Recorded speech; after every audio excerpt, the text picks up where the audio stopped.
तर एक महत्त्वाची बातमी, उत्तर पश्चिम मुंबईमधून रवींद्र वायकर यांना उमेदवारी घोषित करण्यात आलेली आहे। शिवसेनेकडून वायकर यांना लोकसभा निवडणुकीचं तिकीट आता देण्यात आलेलं आहे। त्यामुळे उत्तर पश्चिम मुंबईमधून आता रवींद्र वायकर हे महायुतीचे उमेदवार असणार आहेत।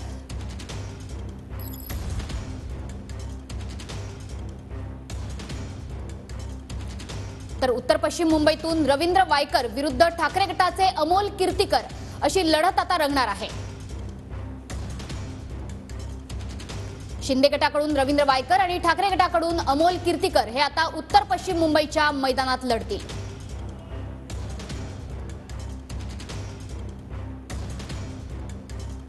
उत्तर पश्चिम मुंबई हा मतदारसंघ अत्यंत महत्त्वाचा। रवींद्र वायकर हे महायुतीचे उमेदवार ठाकरे गटातून काही दिवसांपूर्वीच त्यांनी शिंदे गटामध्ये प्रवेश केला आणि आता ठाकरे गटाकडून अमोल कीर्तिकर यांच्या विरोधात लोकसभा निवडणुकीच्या मैदानात रवींद्र वायकर यांची वर्णी लागलेली आहे। रवींद्र वायकरांना लोकसभेचं तिकीट हे जाहीर करण्यात आलंय। रवींद्र वायकर यांच्या नावाची बऱ्याच दिवसांपासून चर्चा होती। उत्तर पश्चिम मुंबईमधून महायुतीचा उमेदवार आता जाहीर झालेला आहे। अमोल कीर्तिकर यांनी खरं तर प्रचारात आघाडी घेतलेली आहे, मात्र आज अखेरीस रवींद्र वायकर यांच्या नावावरती शिक्कामोर्तब झालंय। उत्तर पश्चिम मुंबईतून रवींद्र वायकर हे आता महायुतीचे उमेदवार असतील। त्याच्यामुळे येणाऱ्या काळात आता आपल्याला अमोल कीर्तिकर विरुद्ध रवींद्र वायकर या खरं तर ठाकरे गटात असणाऱ्या दोन जुन्या सहकाऱ्यांमध्येच लढत बघायला मिळणार आहे।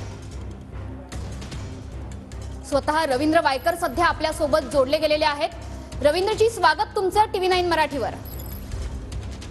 माझा आवाज तुमच्यापर्यंत पोहोचतोय अशी अपेक्षा करते। हो नक्की।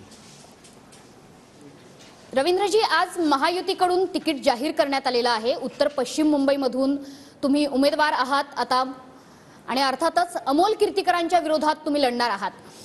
काय विजन असणार आहे खासदार म्हणून? जर तुम्ही निवडून दिलत, मतदारांनी तुम्हाला निवडून दिलत, तर खासदार म्हणून तुमचं विजन काय असणार आहे? विजन हे असणार आहे की 1974 पासून मी शिवसेनेत काम करतोय, जवळजवळ 50 वर्ष, आणि 35 वर्ष मी लोकप्रतिनिधी आहे। जवळजवळ 4 वेळा मी नगरसेवक होतो। 4 टर्ममध्ये एज्युकेशन कमिटी आणि स्टँडिंग कमिटी मी 4 वेळा केली। 100 वर्षामध्ये पहिल्यांदा मला 4 वेळा हिंदुत्व सम्राट शिवसेना माननीय बाळासाहेब ठाकरे यांच्या आशीर्वादाने 4 वेळा मिळाली। जी कॉर्पोरेशन डेफिसिटमध्ये होती ती मी निघताना 4 वर्षामध्ये ही 20,000 कोटीने प्लसमध्ये झाली होती। आरोग्याच्या बाबतीमध्ये मी काम केले, हॉस्पिटलच्या बाबतीमध्ये काम केलेले, एज्युकेशनमध्ये मुलांना 27 वस्तू देणं, खिचडी तांदूळ देत होतं त्याचं खिचडीमध्ये रूपांतर करणं, सिमेंट कॉन्क्रीटचे रोड असतील, प्रामुख्याने केलेलं असेल ते पाण्याच्या बाबतीमध्ये की मुंबईला त्यावेळेला 2,900 दशलक्ष लिटर पाणी मिळायचं। ते पाणी आपण 90 लिटर प्रमाणे प्रत्येकी हेड द्यायचं आणि त्याच वेळेला मी तो भातसामध्ये जाऊन त्या ठिकाणी 6 पंप लावण्याचा प्रयत्न केला आणि त्यातनं 450 MLD पाणी त्यावेळेला मुंबईला शहराला आणलं। त्याच्यानंतर अप्पर वैतरणाने लोअर वैतरणाच्या मध्ये मिडल वैतरण हा धरण बांधायला पाहिजे होतं। पैसे नव्हते, आमच्याकडे रिसिप्ट होत्या, म्हणजे आपण कराच्या रूपाने जे काही पैसे जमा करतो ते बँकेत ठेवतो आणि त्याच्या रिसिप्ट असतात आपल्याला। त्या माध्यमातून आम्ही अप्पर वैतरण लोअर वैतरणाच्या मध्ये आम्ही मिडल वैतरणा काढला आणि त्याला मी नाव देखील दिलं, हिंदुत्व सम्राट शिवसेना प्रमुख माननीय बाळासाहेब ठाकरे अप्पर वैतरणा मध्य वैतरणा प्रकल्प हे नाव दिले आणि तिथून 450 MLD पाणी आणलं। अशा पद्धतीने 900 MLD पाणी आणून 3,800 MLD पाणी आज मुंबई शहराला आपण मिळतोय आणि त्यामुळे आता आपण प्रत्येकी 135 लिटर पाणी देतोय। त्यामुळे असे वेगवेगळे विजन माझ्याकडे असल्या कारणाने ते विजन मी अंमलात आणतो आणि मुंबईचं जीवन कसं सुकर होईल ते त्यावेळेला मी केलं होतं। त्याच पद्धतीने मी विधानसभेमध्ये देखील राज्यमंत्री असताना त्यावेळेला देखील म्हाडाच्या बाबतीमध्ये किंवा बाकीचे जे 3E 3C मध्ये जो बदल करायचा होता, 225 269 झालेलं 300 कसं देईल, वरळीला 500 स्क्वेअर फूट घरं द्यायला पाहिजे होती, हा निर्णय राज्य शासन घेऊ शकत नव्हतं। त्यावेळेला मी त्यांना त्यावेळेला असलेली मुख्यमंत्री यांना देखील सांगितलं की हे जर बाकीचं प्रायव्हेट बिल्डर देऊ शकतो तर आपण ते क्लस्टर डेव्हलपमेंटच्या पेक्षाही मोठा एरिया आहे तर त्यात आपल्याला अतिरिक्त बोनस वगैरे मिळून त्यात आपण 500 स्क्वेअर फूट आपण त्यांना देऊ शकतो। आणि त्यावेळेचे मुख्यमंत्री असलेले देवेंद्रजी फडणवीस यांनी ते मान्य केलं होतं आणि त्याच्यामुळे वरळीला 500 स्क्वेअर फुटाची घरं ही रवींद्र वायकरने त्यावेळेला फोर्सफुली ते करून घेतलं होतं। तसंच 300 स्क्वेअर फुटाचा देखील प्रश्न हा देखील मी फोर्सफुली केला. आणि दुसरं सर्वात म्हणजे पहिलं आपण व्यक्तीला पात्र करायचो 95चं. म्हटलं व्यक्तीला करू नका, तुम्ही त्या घराला करा. ती घर दुसऱ्यांनी पण विकत घेतलं असेल तर ते घर पात्र झालं तर ज्याने कोणी नंतर विकत घेतलं असेल त्याला ते पात्र घर मिळू शकतं. हा निर्णय देखील घेण्यामध्ये माझा मोठा सहकार होता.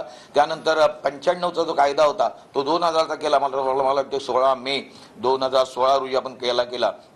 त्यानंतर सशुल्क जो आपण द्यायचं होतं 2011 पर्यंत, 2011 की 2011ला आपला सेन्सस झाला होता. तर अशा पद्धतीने मुंबईला वळण देण्याचं काम, माझ्या विभागामधलं काम, अशा पद्धतीने मी मुंबई शहरामध्ये 4 वेळा नगरसेवक, 3 वेळा आमदार आणि आता लोकसभेमध्ये मला जी संधी मिळते. तर मुंबईचे जे प्रश्न आहेत यामध्ये गुंफांचा प्रश्न असेल, फॉरेस्टचा प्रश्न असेल, एअरपोर्टच्या माध्यमातून फनेलचा प्रश्न असतील, ते सर्व प्रश्न तिथे मांडणं. आणि मराठी भाषेला प्रामुख्याने मी 2012 साली पहिले पत्र दिलेले विधानसभेत चर्चेमध्ये देखील त्यावेळेला म्हटलेलं आहे. आतापर्यंत जे कामं केलेली आहेत त्याचं विजन तर तुम्ही सांगितलेलंच आहे. मात्र ठाकरेंचे निकटवर्तीय म्हणून तुम्ही ओळखले जात होतात. ईडीची कारवाई सुरू असताना तुम्ही शिंदे गटात प्रवेश केलेला आहे. अमोल कीर्तीकर तुमच्या विरोधात उभे आहेत. महत्वाचं, तुम्ही अर्ज कधी दाखल करणार आहात आणि सगळ्यात महत्वाचं, शिंदे गटात प्रवेश केल्यानंतरची ही जी उमेदवारी जाहीर केलेली आहे त्याच्यावरनं आता विरोधक टीका टिप्पणी करता आहात. अमोल कीर्तीकरांनी प्रचारात आघाडी घेत आहेत, त्याबद्दल काय सांगाल? मी जातपात कधीच कामामध्ये पाहिली नाही. कुठल्याही जातीचा मनुष्य माझ्याकडे आला किंवा काम करण्यासाठी आला तर त्याची मी कामं केलीत. त्यामुळे मुंबई शहरामध्ये ज्या वेळेला दंगली जोगेश्वरीमध्ये झाल्या, जोगेश्वरी म्हणजे दंगलग्रस्त होती, त्या जोगेश्वरीमध्ये मी कामाच्या रूपाने बदल केला. 1992 पासून तर आजपर्यंत मुंबई शहरामध्ये किंवा माझ्या इथं, मी दुसऱ्याचं बोलणार नाही, जोगेश्वरीमध्ये एकही दंगल झाली नाही. कारण हिंदू मुस्लिम ज्या काही जाती असतील त्यांना त्यांची नक्कीच. तर रवींद्र वायकर हे आता उत्तर पश्चिम मुंबईतून उमेदवार असणार आहेत. अमोल कीर्तीकर यांच्या विरोधात त्यांची लढत आहे. खरं तर ठाकरे कुटुंबाचे, उद्धव ठाकरेंचे निकटवर्तीय म्हणून रवींद्र वायकर यांना ओळखलं जात होतं. शिंदे गटात त्यांनी प्रवेश केला. सगळ्यात महत्त्वाचं म्हणजे उत्तर पश्चिम मध्ये आता अशा 2 उमेदवारांची लढत आहे ज्या उमेदवारांवर ईडीने आरोप केलेले होते. आणि आता रवींद्र वायकर विरुद्ध अमोल कीर्तीकर अशी लढत रंगताना बघायला मिळणार आहे.